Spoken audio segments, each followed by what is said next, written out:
알렉산드리아 배에 승선한 사람들이, 바울을 비롯한 사람들이 항해의 위험성을 경고하는 바울의 말을 묵살하고 미양이라는 곳을 출항한 것은 그 배에 실렸던 자신들의 재산, 즉 돈을 지키기 위함이었습니다. 지중해가 잠잠해지는 이듬해 봄이 오기까지 이왕 지중해에서 겨울을 지내야 한다면 미양보다는 규모가 큰 베닉스라는 항구라야 자신들의 돈을 확실하게 지킬 수 있다라고 판단했던 것입니다. 그러나 그들은 가장 중요한 사실을 모르고 있었습니다. 누가복음 12장에 보면 예수님의 한 부자 비유를 소개하고 있는데, 한 부자가 있었지요. 이미 많은 재산을 소유하고 있었는데 또다시 풍성한 수확을 거두었습니다. 그래 곳간에는 더 이상 쌓아둘 빈자리가 없었습니다. 부자는 현재 곳간을 헐고 더 큰 곳간을 짓기로 그렇게 마음을 먹습니다. 그리고 재산을 산처럼 쌓아두었으니 이제부터 편안하게 쉬면서 먹고 마시며 인생을 즐기리라, 그렇게 다짐을 했습니다. 돈만 있으면 마음먹은 대로 인생을 천년 만년 안락하게 즐길 수 있으리라 믿은 것입니다. 그러나 예수님께서는 그 부자를 가리켜 이렇게 말씀하십니다. 하나님은 이르시되 어리석은 자여, 오늘 밤에 내 영혼을 도로 찾으리니 그러면 내 준비한 것이 누구의 것이 되겠느냐 하셨으니 자기를 위하여 재물을 쌓아두고 하나님께 대하여 부유하지 못한 자가 이와 같으니라 라고 누가복음 12장 20절 21절에 말씀하고 있습니다. 그 부자가 이 세상을 몽땅 살 수 있을 만큼 부유하다 해도 하나님께서 오늘 밤 그의 생명을 거두어 버리신다면 태산처럼 쌓아둔 그의 재산은 그와 아무 상관이 없어져 버립니다. 죽음과 동시에 하나님의 법정에 서야 하는 인간에게 삶의 목적으로 삼았던 그 부유함은 오히려 무거운 짐일 따름입니다. 죽음에 직면하고서야 그 사실을 확인한 부자가 그제야 땅을 치며 후회한들 하나님께서 거두시는 생명을 인간이 되돌릴 재간이 있겠습니까? 세상의 부유함만을 삶의 목적으로 살아갈 뿐 생명의 근원이신 하나님에 대해 부유하려 하지 않는 인간의 그 끝은 결국은 누구든 예외 없이 이와 같을 수밖에 없습니다. 오늘 우리가 읽었던 본문의 말씀 말고 우리가 큐티하고 있는 민수기 말씀에도 이스라엘 백성들이 고기 먹고 싶다고 그렇게 아우성쳐서 메추라기를 하나님께서 이스라엘 백성들에게 동풍을 불어서 보내지 않습니까? 그런데 그 하나님을 믿지 못하고 자기들 눈앞에 있는 이 메추라기를 그냥 모을 수 있는 만큼 다 모아요. 탐욕이죠. 욕심이고. 그 결과 자기들 앞에, 자기들 마당에, 자기들 주위에 그 막 이렇게 산처럼 쌓아놨는데 그날 밤 하나님께서 그 백성들을 다 치십니다. 쌓아놓은 게 아무런 의미가 없게 된 거예요. 하나님께서는 예수님을 통해서 말씀하여 주셨던 그 부자의 비유와 동일하게 오늘 이 땅을 살아가는 우리 모두에게도 동일하게 말씀하세요. 우리의 삶의 목적이 단순히 부유함에 두고 살아갈 때 참으로 어리석은 인생이 될 수 있다라는 거죠. 알렉산드리아 배에 승선하였던 많은 사람들도 마찬가지였습니다. 그들이 이 항해 위험성을 경고하는 바울의 말을 묵살하고 베닉스 항해를 강행했던 것은 부자가 현재의 곳간을 헐고 더 큰 곳간을 지으려는 것과 같았습니다. 메추라기를 온갖 곳간에 다 쌓아놓으려던 이스라엘 백성들과 같았습니다. 부자는 더 큰 곳간을 지어 더 많은 재산을 쌓아두면 마음먹은 대로 인생을 천년만년 안락하게 즐길 수 있으리라 믿었습니다. 메추라기를 여기저기 잔뜩 쌓아놓으면 오늘도 먹고 내일도 먹고 계속해서 먹을 수 있을 거라 그렇게 믿었습니다. 하지만 그날 밤 하나님께서 자신의 생명을 거두실 것이라는 이 가장 결정적인 사실에 대해서는 그들은 무지하였던 것입니다. 알렉산드리아 배에 승선한 사람들도 작은 항구 미양을 떠나서 서북쪽과 서남쪽으로 두 개의 해안이 바람막이 역할을 해주는 큰 항구 베닉스로 가기만 하면 이듬해 봄이 오기까지 배에 실린 자신들의 재산을 무난히 지킬 수 있을 것이라. 그리고 마침내 이탈리아 반도에 도착하면 더 큰 돈을 벌어서 더 부유한 삶을 살 수 있을 것이라 그렇게 믿었습니다. 그래서 사도 바울이 만류했음에도 불구하고 그들은 욕심을 부리고 그렇게 베닉스 항구로 갔던 것입니다. 그러나 바로 그 순간에 유라굴로 광풍이 그들의 목전에서 그들을 노리고 있다는 사실을 그들은 전혀 알지 못했습니다. 출발할 때는 순풍이었어요. 그런데 출발하고 나서 얼마 지나지 않아 어마어마한 광풍을 그들이 만납니다. 유라굴로 광풍은 그들이 지금까지 한 번도 경험해 보지 못한 죽음의 광풍이었습니다. 우리 한글 성경에는 유라굴로라고 기록이 되어 있는데 헬라어로는 유로스라는 그 북동풍을 의미하는 유로스라는 단어와 또 북풍을 가리키는 아퀼로라는 단어의 합성어입니다. 유라굴로라는 단어는 선원들이 말하는 북동풍, 뱃사람들이 말하는 북동풍, 그것도 아주 강력한 죽음의 북동풍이었다라는 거예요. 영어 성경에 보면 Wind of Hurricane Force라고 이렇게 적혀 있습니다. 그러니까 허리케인과 같이 강력한 힘을 가진 바람이었다라는 거예요. 그래서 NIV나 ESV나 여러 가지 많은 영어 성경 번역들은 이것을 유라굴로라고 우리 한글 성경처럼 그렇게 번역하지 않고요. 광풍 혹은 허리케인이라 그냥 그대로 그렇게 번역을 해놓았습니다. 허리케인과 맞먹는 엄청난 파워를 가진 바람이었다라는 거죠. 그 죽음의 광풍 앞에서는 자신들이 지닌 그 무엇도 아무 쓸모가 없었습니다. 그들은 그토록 지키려 했던 자신들의 재산을 포함하여서 버릴 수 있는 것, 그 모든 것들을 바닷속에 다 내버립니다. 거기서 살려고. 죽음의 풍랑은 그럼에도 불구하고 조금도 수그러들지 않았습니다. 오히려 해도 별도 보이지 않는 아주 칠흑 같은 어둠의 날이 계속되기만 했어요. 마침내 그들의 심중에 구원의 여망마저 사라져버리고 말았습니다. 신락 같은 마지막 희망의 끝마저 스스로 놓아버린 그들이 모두 깊은 절망의 나락으로 떨어져 버린 것입니다. 바로 그때 그들 가운데서 일어서는 한 사람이 있었습니다. 모든 사람들이 절망의 나락 속으로 떨어져 내린 그 순간, 그 절망의 한가운데서 일어서는 한 사람이었습니다. 지난 시간에도 확인한 것처럼 사도 바울은 그는 절망의 이 나락 속에 떨어져 있는 사람들에게 안심하라 선포합니다. 안심하라 라고 번역된 헬라어 동사 유디메오는 본래 기뻐하다라는 의미입니다. 마지막 희망의 끝마저 스스로 놓아버린 채 절망의 나락 속으로 떨어져 버린 사람들에게 바울이 기뻐하라고 선포할 수 있었던 것은 다름 아닌 바로 하나님께로부터 받은 말씀 때문이었습니다. 사도 바울이 위대한 사도라고 해서 사실 죽음의 풍랑이 사도 바울을 비켜간 것은 아니었습니다. 바울 역시 다른 사람들과 똑같이 죽음의 풍랑에 휩쓸리며 함께 시달렸습니다. 그러나 그 죽음의 풍랑 속에서도 하나님께서 바울에게만은 당신의 사자를 통해서 하나님 당신의 말씀으로 함께해 주셨습니다. 오늘 우리가 읽었던 본문의 말씀 24절입니다. 바울아 두려워하지 말라. 네가 가이사 앞에 서야 하겠고 또 하나님께서 너와 함께 항해하는 자를 다 네게 주셨다라고 말씀하십니다. 바울은 하나님의 섭리에 따라 제국의 심장 로마에서 특히 황제의 법정에서 복음을 증언하기 위해 지금 알렉산드리아 배에 타고 있습니다. 아무리 죽음의 풍랑이 거세게 몰아친다 해도 하나님께서는 당신의 섭리를 위해 반드시 바울을 구해 주실 것이었습니다. 하나님께서 바울을 구하시려 이 죽음의 광풍 속에서 알렉산드리아 배를 어느 섬이나 무태에 닿게 하신다면 그 배에 타고 있던 나머지 275명도 바울과 함께 죽음의 풍랑에서 벗어나게 될 것이었습니다. 그래서 바울은 이 죽음의 절망에 삼킴당한 사람들에게 절망하지 말고 낙심하지 말고 포기하지 말고 오히려 안심하고 기뻐하라 라고 선포하고 있는 것입니다.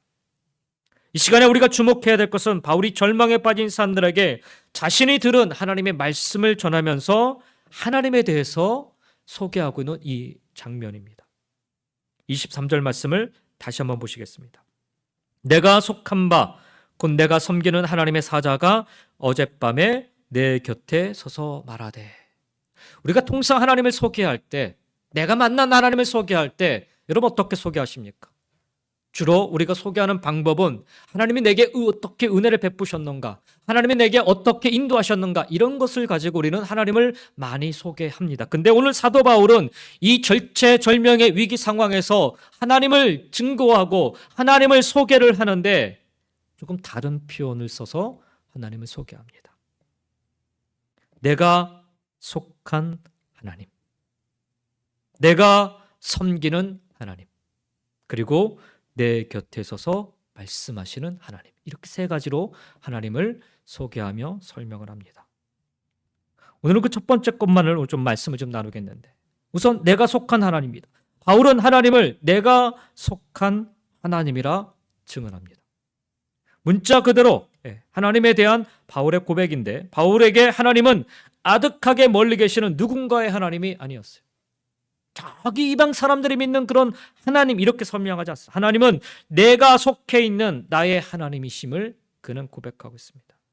내가 속해 있는 나의 하나님은 천지를 창조하신 하나님이시고, 당신의 독생자를 십자가의 제물 삼아 나의 죄를 용서해 주신 하나님이셨습니다. 그뿐만 아니라 나의 생명이 멎는 순간까지 죽음 한가운데서 나를 영원히 일으켜 세워주실 그 하나님이셨습니다. 그 하나님께서 바울에게 내가 속한 나의 하나님이신 한 그 어떤 죽음의 광풍도 하나님을 쫓는 바울을 주저앉힐 수는 없습니다. 내가 속한 하나님이라는 바울의 증언에는 또 다른 하나의 의미가 담겨져 있습니다. 곧 사도 바울 자신의 소속과 정체성을 천명하는 그런 선언이었습니다. 내가 속한 하나님, 그 고백은 나는 하나님께 속한 사람이라는 바울의 자기 선언과도 같습니다. 그와 동시에 지금 마지막 희망의 끝마저 스스로 놓아버리고 절망의 나락 속에 떨어져 있는 사람들, 당신들 모두 세상에 속한 사람들이다라는 지적입니다. 여러분, 절체절명의 그 죽음의 위기 앞에서, 그 풍랑 앞에서 사람들이 무엇을 했을까요? 우리가 요나 선지자를 통해서도 우리가 알지만 각기 자기들이 믿는 신에게 빌지 않겠습니까? 사도 바울은 그런 사람들에게 지금 이야기하는 것입니다. 나는 하나님께 속하였다라는 이 선언과 함께 이 사람들에게 복음을 지금 전하고 있는 것입니다. 너희들은 어떤 우상을 섬기고 있는 너희들은 그 우상에 속하였다라고 고백할 수 있을지 모르겠지만 나는 하나님께 속하였다. 그러니 너희들도 모두 하나님께 속한 사람들이 되어야 한다라는 그런 권면과도 같습니다. 복음과도 같습니다. 지금 절망의 나락 속에 떨어지는 사람들이 바울의 경고를 묵살하고 굳이 베닉스 항해에 나섰던 것은 배에 실린 자신들의 재산, 돈을 지키기 위함이었다라고 말씀드렸습니다. 그들은 모두 세상의 부유함을 삶의 목적으로 삼은 세상에 속한 사람들이었습니다. 물질에 속한 사람들이었습니다. 반면에 바울은 미결수 신분으로 알렉산드리아 배를 탔습니다.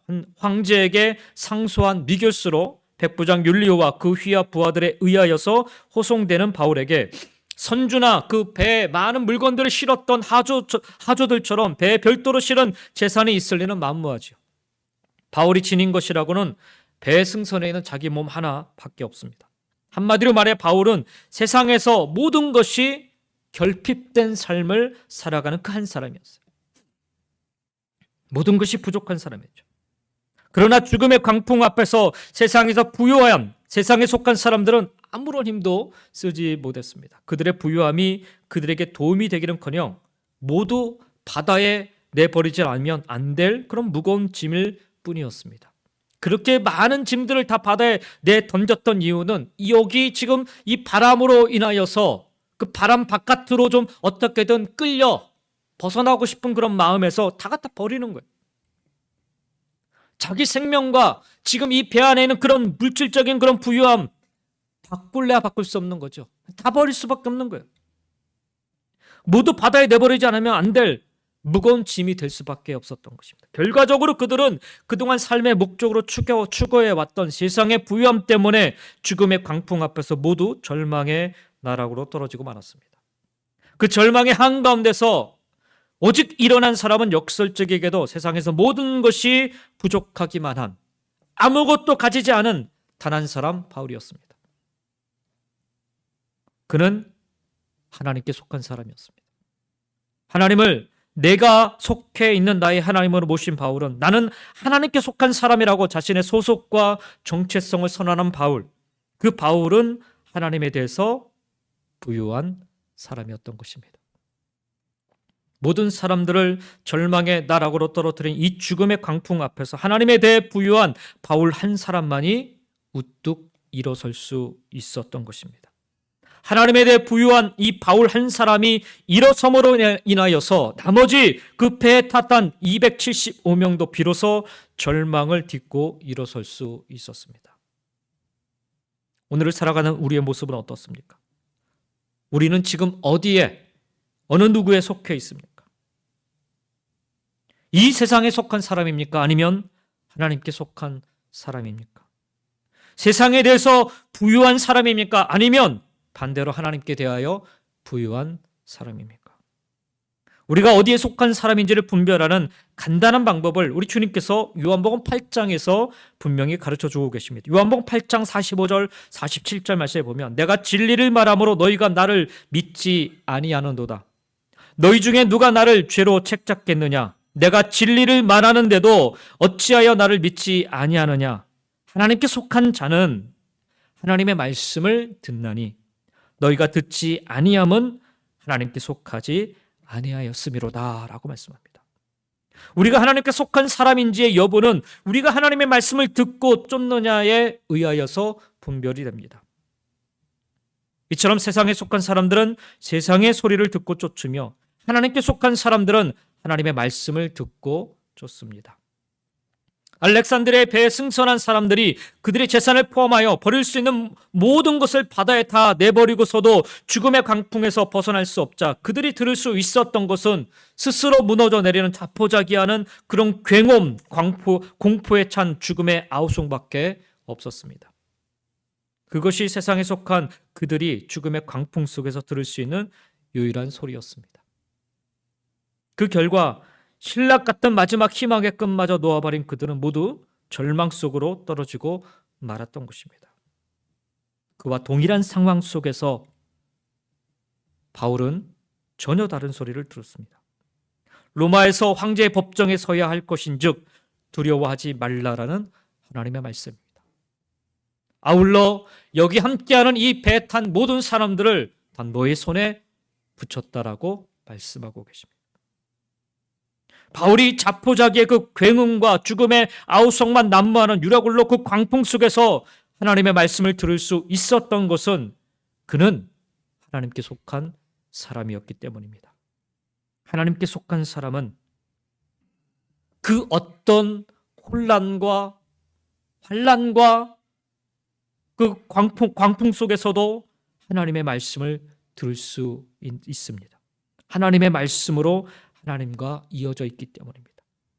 바울이 하나님의 말씀으로 하나님을 힘입어서 모든 사람이 빠져버린 그 절망의 한가운데서 홀로 일어선 것은 그래서 조금도 이상한 일이 아니었던 것입니다.